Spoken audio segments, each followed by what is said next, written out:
Hello people and welcome to the very first episode of Heavy Sleeper, a YouTube channel dedicated to metal and prog music and to share bands, whether they be popular or underground, with all of you people out there who want more music to listen to. And for today we're going to go straight into the big guns, because to open this YouTube channel, to initiate the whole project, I want to go straight into my top 50 albums of 2022. Now, yes, it's a top 50, so I'm going to use numbers and all that crap, but don't take the ranking too seriously. This is the top 50 of an entire year, so of course all the albums in here are going to be continuously revisited in years to come. So without further ado, let's jump right in.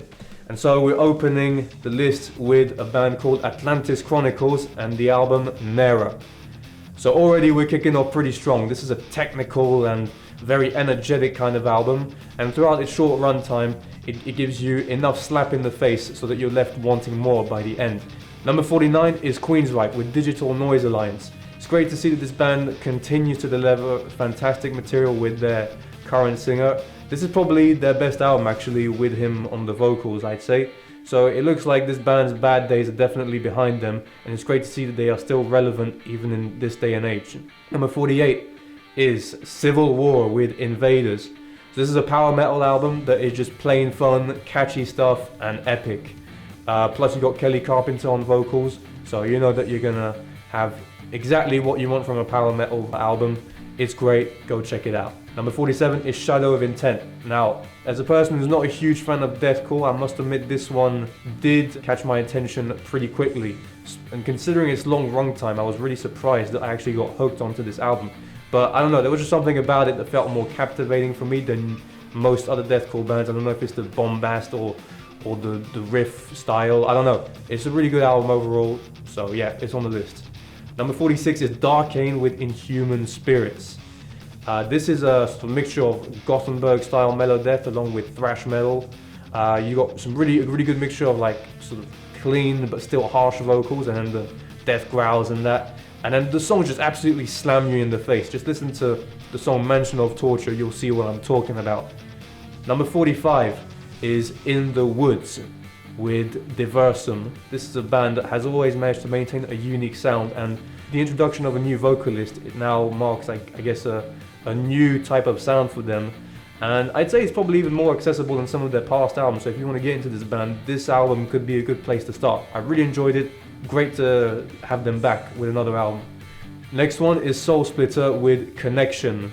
So this is a sort of prog rock, prog metal album, which is really nicely done, really smooth stuff.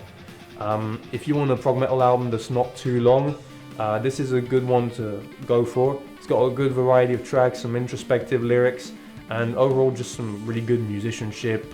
Number 43 is Perpetual Night. This is a melodic death metal album that pulls off more than just a few surprises. Honestly, for a band I've never heard of, I was really surprised just how good this album is. And you got some moments that remind me of Insomnium, some that remind me of Amorphis. It's quite a good mix. For the next two albums, we have some of my favorites black metal bands that released albums at the very end of the year. So the first one is Camphor with an album called Till Klovens Takt.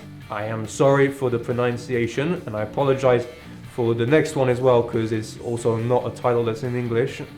But yeah, Camphor are a really cool band, capable of building up some very dark and just, you know, immersive atmospheres, and this is what they pull off on this album once again. In fact, you might even say it's one of their best. I just couldn't help but just dive straight into the atmosphere and ambience of this album. And next one is Mistyrming. I have no idea how this is pronounced, I'm sorry. With an album called Medhari, probably butchered that as well. But anyway, we have one album that came out in December, which is usually the month where there's jack shit that comes out. I guess you could say that black metal went out with a bang in 2022. And this is an album that's, again, quite a mix. You got some songs that are pummeling and aggressive, and you got some others that are a bit more like atmospheric and that focus on building a certain kind of ambiance. But overall, it's a dark and ferocious album. Number 40, we have Xaon with Velethian.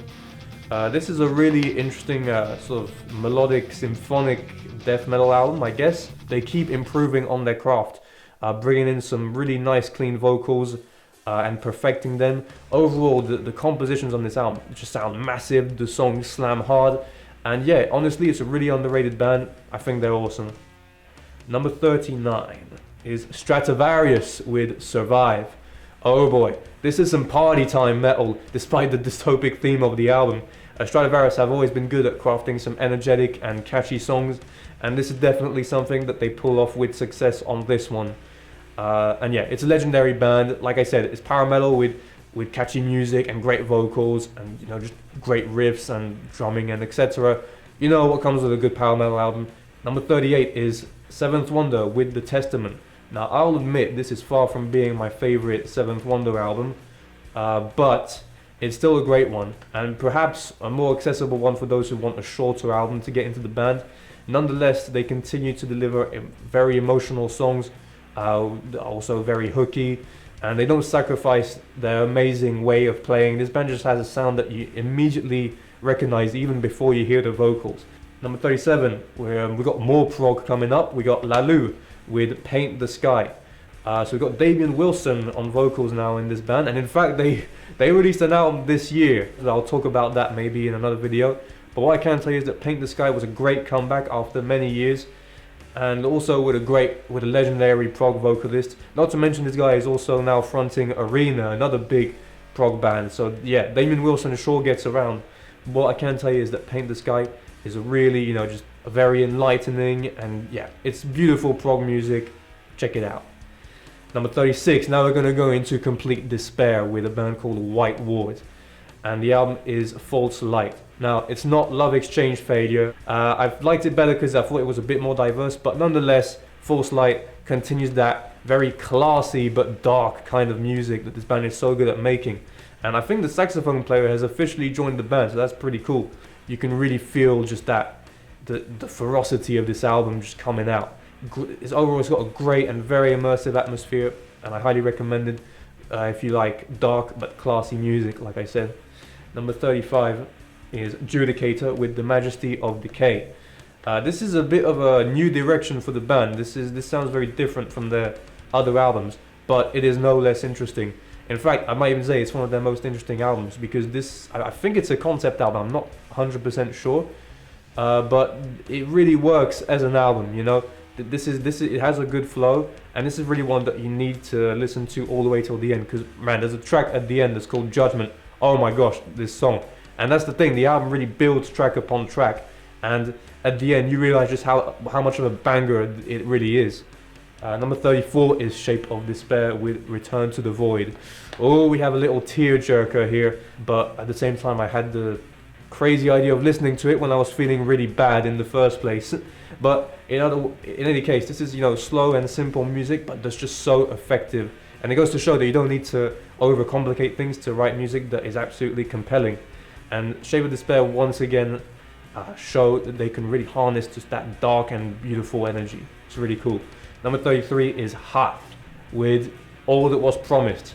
Well, I don't know if this band made a promise, but if they did, I'm guessing they kept it, because damn, this album absolutely slams. It's one of the best death metal albums of the year, and what I love about it is that it's not just sheer brutality. This is really an album that feels like it's taking you somewhere. It's using its aggressivity to really carry you on into an adventure. So, and yeah, there's just great musicianship, great atmosphere. It's a good album. Number 32 is Maras Mieli with Martaden Malta. Martaden Malta. I probably butchered that one as well. So this is some very cold and frisky black metal, but it's done super nicely. So this is a bit of a mixture of black metal and folk metal, and I think it's my favorite kind of black metal because it's just so immersive. It has that atmosphere where you just feel like you've plunged into that cold wasteland that the album evokes, and I really like it. It's great stuff for playing when it's winter and the days are short and it's cloudy. I really love this album. It's great. And don't worry, we got some more frisky ass black metal for you later on in the list. The next album is Lorna Shore with Pain Remains. Yes, it's on the list, okay. I know this is the album that loads of people love, but loads of people hate as well, because as soon as something gets big, people are gonna hate it. But honestly, I thought it was a great album. It's a couple of spots above the Shadow Intent album because I felt like this one really managed to hit me in an emotional way. It's a deathcore album that's kind of, made to sound pretty if you want, but honestly I thought there was some great, very hooky moments in there, like the songs of Sun Eater or what is it, Curse to Die, was it? And the closing track is absolutely amazing. So I don't care what you think about this album, personally I think it's great. Number 30 is Wolfheart with King of the North. My gosh, this is a band that keeps delivering albums on a very frequent basis, and once again they keep showing that they have new tricks up their sleeves, new melodies that are going to instantly hook you, and I just love the blend of mellow death and folk metal that this band does. It's really cool, and this might probably be my favorite album of theirs. I don't know, but I didn't think they were going to pull out an album that I liked as much as a debut, but last year they did. Next one is Seyor with Origins, still in the folky kind of stuff, and now we're traveling to Scotland with this amazing project that just keeps pumping masterpiece after masterpiece. You listen to this album, that's it, you're in Scotland, just absolutely teleported into another world. It's a beautiful music, and it's done in a very dynamic way with loads of arrangements that keep you hooked into it. The next album, Amorphis with Halo. Now this is a band that sticks to their style and has for loads of years, but with each album always changing a few things, and Halo follows that tradition. It's Amorphis, they have a very distinct sound, but it's also going to bring you new kinds of tracks that are going to be hooky and are going to be fun. And there's a whole magical aspect about this band that I really like. I don't know if it's the melodies in the songs or whatever, but yeah, this is a really magical sounding band, and this album is super catchy. It's really fun. And speaking of catchy, the next album is Visions of Atlantis with Pirates. Oh my gosh, this band has come back really strong last year with an album that I think really propels them to another high. This of course is really catchy. I could almost see the song Melancholy Angel winning the Eurovision Song Contest. Now this is a really fun album, and again, it's not one that's just catchy songs. This is really an album that feels like an adventure that's taking you somewhere, and the result is an album that is super fun, super enjoyable. So all you people who keep spitting on these kind of symphonic metal bands, shut up and listen to this one. Number 26 is Borealis with Illusions. When I heard this album, it made me wonder why I knew this band's name for like 4 years and never decided to check them out. Yeah, I don't know, because I'm a dick probably. But anyways, Illusions is absolutely smashing. The production on it is fantastic. It's got this really thunderous sound behind it, and you got some really nice melodic vocals, some songs that are super memorable. Despite its runtime, I think goes up to an hour, it really does not let up. Every track really brings something new, and every track is memorable. This is what I love about this kind of music. And the fact that you got the vocals just sound different than your average prog power band. This is a band with a really distinct sound, and I like it a lot. Next one is Grima with Frostbitten. Now, for some reason, this album came out in July when I was sweating bullets and I had to have fans blowing all over me while I was listening to it. But after listening to this in the winter time when it was much more appropriate, yeah, this is definitely one that just absolutely nails that cold and frisky ambience that we like so much from atmospheric black metal. And also, this is an album that really sees the band rising to another level, really just bringing a massive sounding atmosphere. And also, the funny thing is that Grima was actually my first concert of 2023. It was really fun, I can tell you that. Number 24 is Psychonaut with Violate Consensus Reality. Damn, for just a trio, this band really can create a lot of sound. This is a bunch of guys that really just give absolutely everything they got. It's got a great variety of tracks. You have some songs like the title track that are slow but that build a really big atmosphere. You got the very groovy songs like the opening one.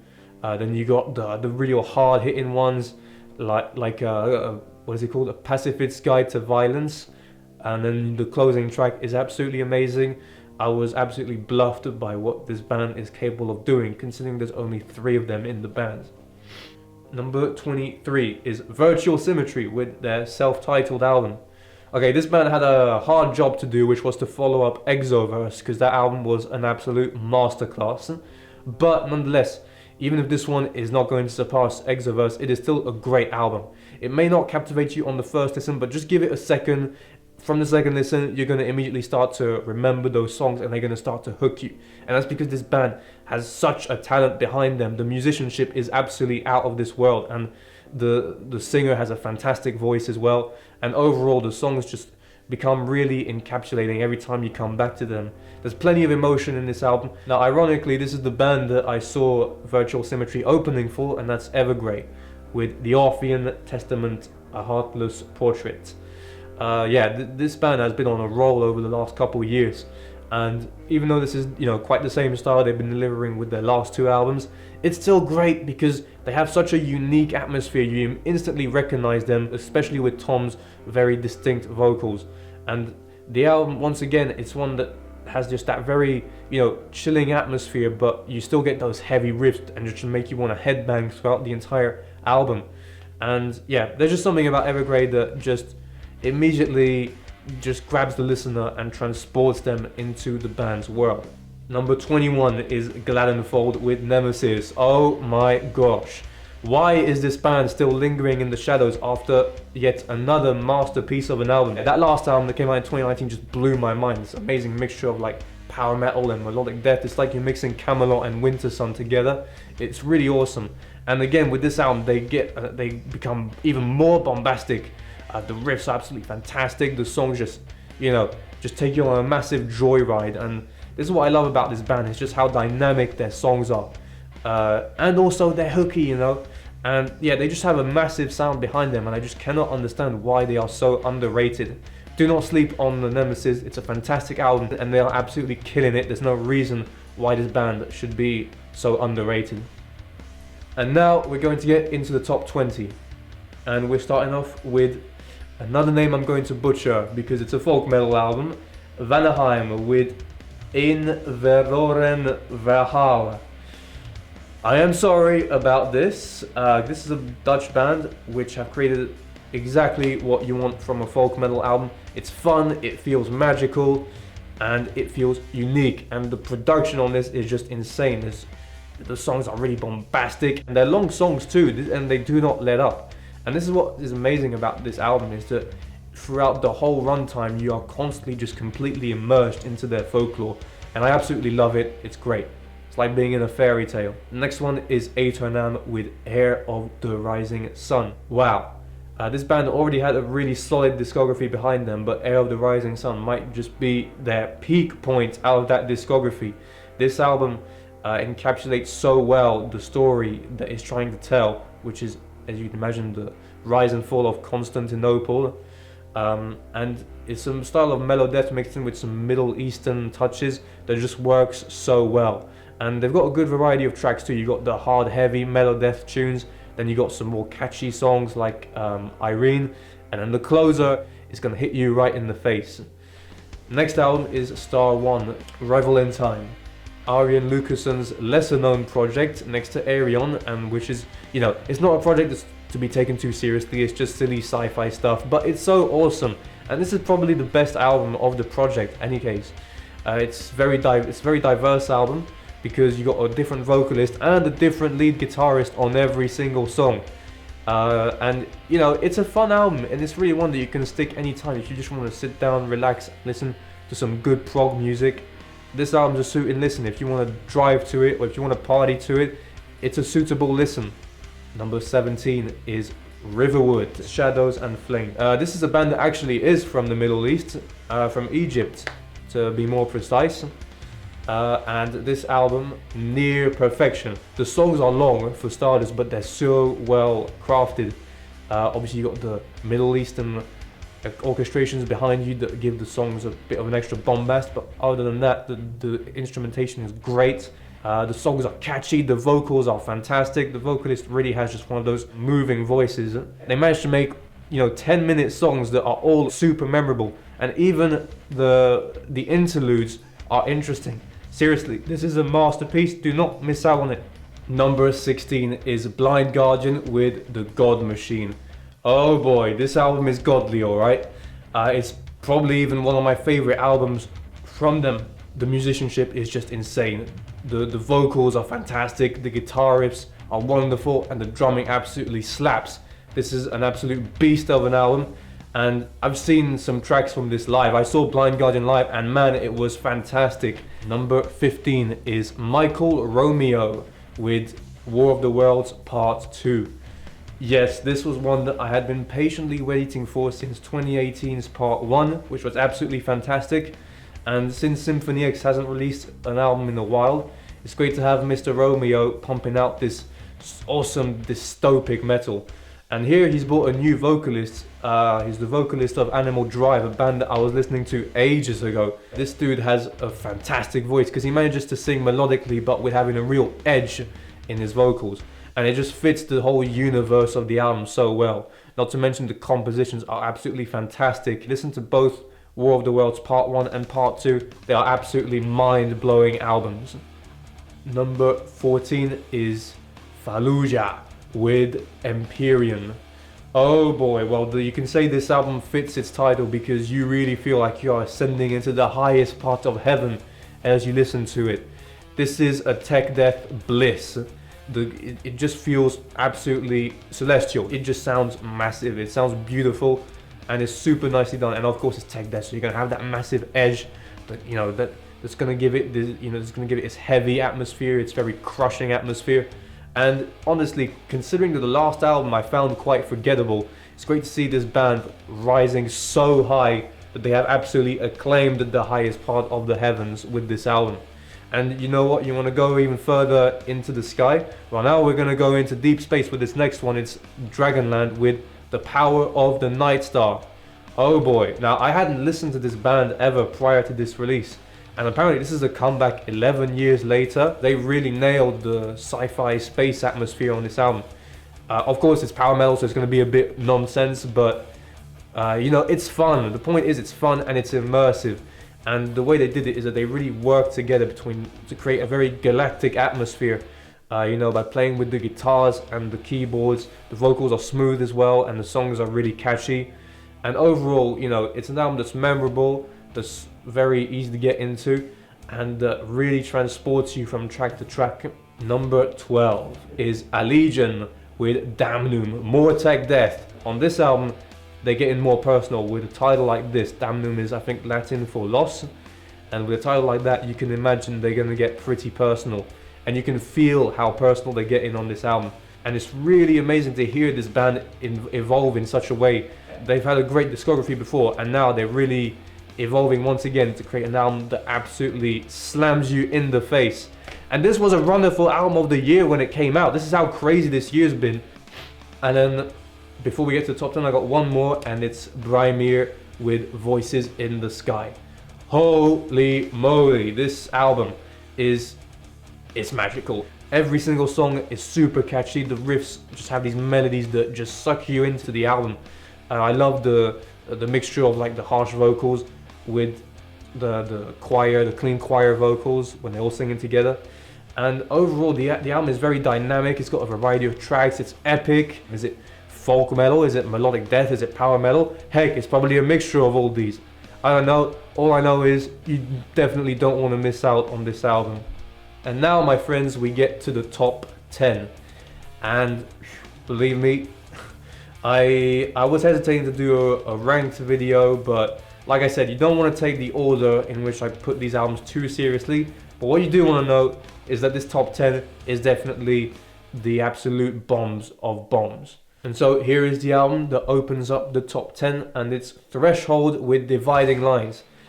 When I say this band has a near flawless discography, I mean it. Every single album hits hard, and this is the second comeback album with their current singer they brought back from like their second album or something like that. They had a tough job to do, which was to follow Legends of the Shires, but I think they've done a great job with an album that once again has really memorable songs. Whether you want to get into prog music or metal music, either way, this is an album that you cannot go wrong with.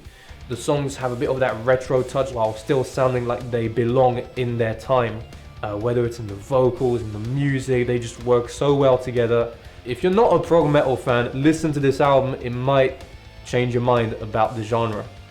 Number 9 is Soilwork with another name I'm about to butcher. Overgiven Hitten. Was that correct? I hope it was correct. If not, I apologize. But yeah, this is a legendary band that has always had this mixture of, you know, just harsh, in-your-face type melodeath, and then some really beautiful, clean passages, and the mixture has always worked so well. But damn, on this album, it works more than well. This is an album that's full of hits, and it's great to see the band really using their potential to create an album that just doesn't let up and that is full of variety. I'd say this is probably my favorite album of Soilwork, with the exception being The Living Infinite. It's a fantastic album, it's dynamic, it's diverse, and you got all kinds of tracks in it. It's catchy, it's got those fantastic riffs that just immediately hook you. The drumming is insane. Yeah, they have an insane drummer, this band. And of course, Bjorn's vocals are out there, and he's really using his full scope on this album. Okay, get ready for this one. Imperial Circus Dead Decadence. And I'm not even going to bother pronouncing the title of this album. I'm just going to put the translation right here below. This is a Japanese band that sounds insane. It's not that it's unlistenable bullshit. No, what I mean by that is that it's crazy, it's total madness, but it is ultra listenable. It's so much fun. This album is like, basically take that, you know, mixture of death metal and power metal, and then just turn it up to full force. This band is fast, this band is relentless, but it's so much fun. And the vocalist is insane. He does like these massive flipping gutturals, and then he starts singing with like so much heart. And yeah, there are some melodies that are just going to immediately get stuck in your head after you've listened to this album once or twice. And look, all I can tell you is you need to listen to this album to believe it, because this, I don't know what the hell this is, but it's unique and it's super fun. And this is music that is done with precision and with talent. And yeah, just check it out, man. Just check it out. You're gonna have a good time, I promise you.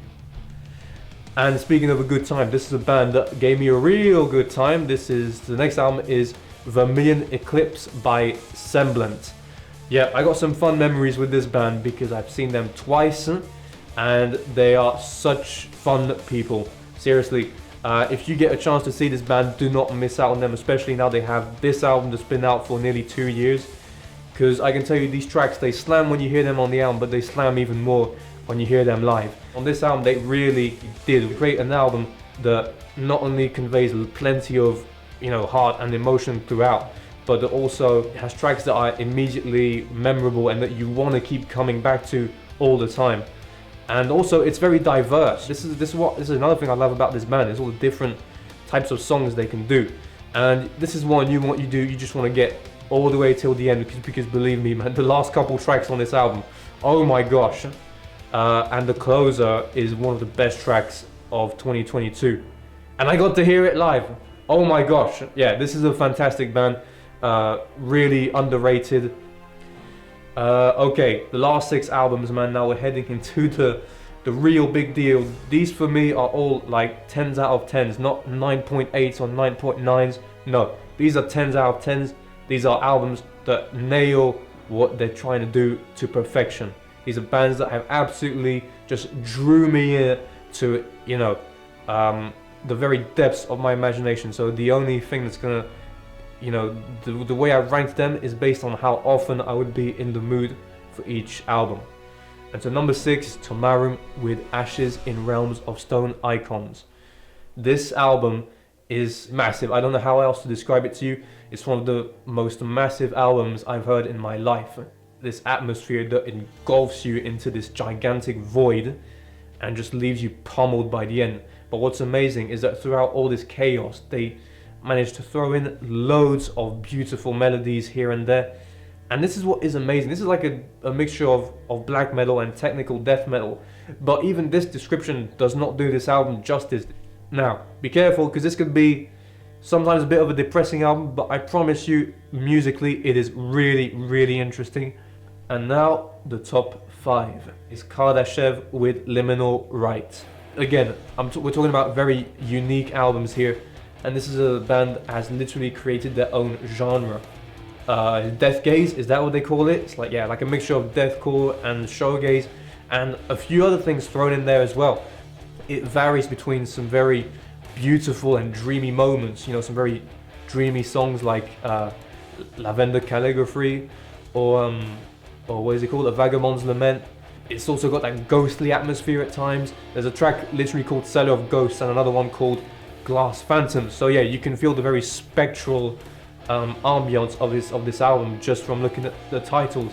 And then you got some songs that vary between very emotional and catchy choruses, and then you just get slammed in the face with the deathcore stuff. For instance, Silver Shadows, is that what it's called? I can't remember the blooming titles, I'm sorry, but what I can remember is that the tracks on this album, they absolutely transport you from start to finish, and by the end you really feel like you've journeyed into some weird nostalgic dream. The next album is, okay, this one, man, oh my gosh, An Abstract Illusion with whoa!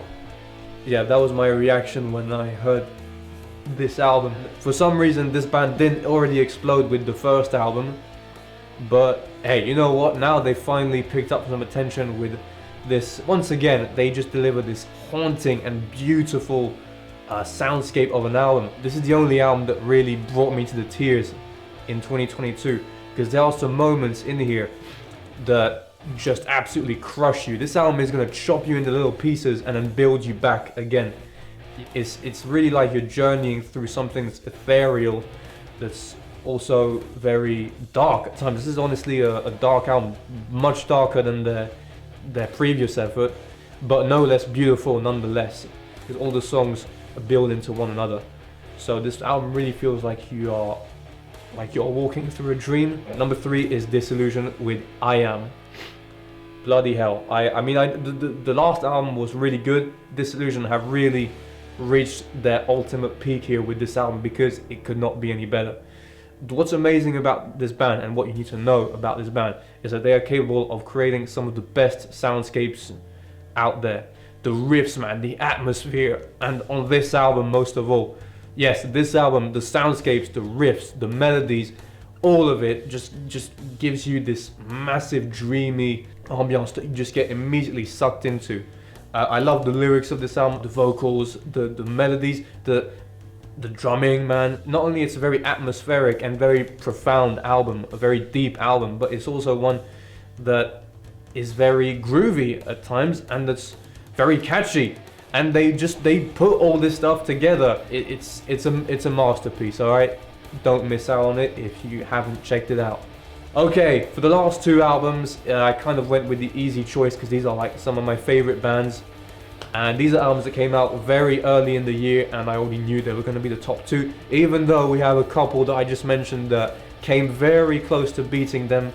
And so number 2 is Wilderun with Epigon. Oh my gosh, yeah, you know what? You don't know how much I love this band. There, I have the jacket right here, as you can see. This band is fucking fantastic, and fantastic is definitely the word to describe Wilderun, because they have one of the most eclectic styles I have ever heard in any band. And not only that, but every album they make feels like a journey. And I'm sure some of you remember Veil of Imagination from 2019. Yeah, that album I think blew a lot of our minds, and I honestly think some people will disagree, but I think Epigon is totally a worthy follow-up.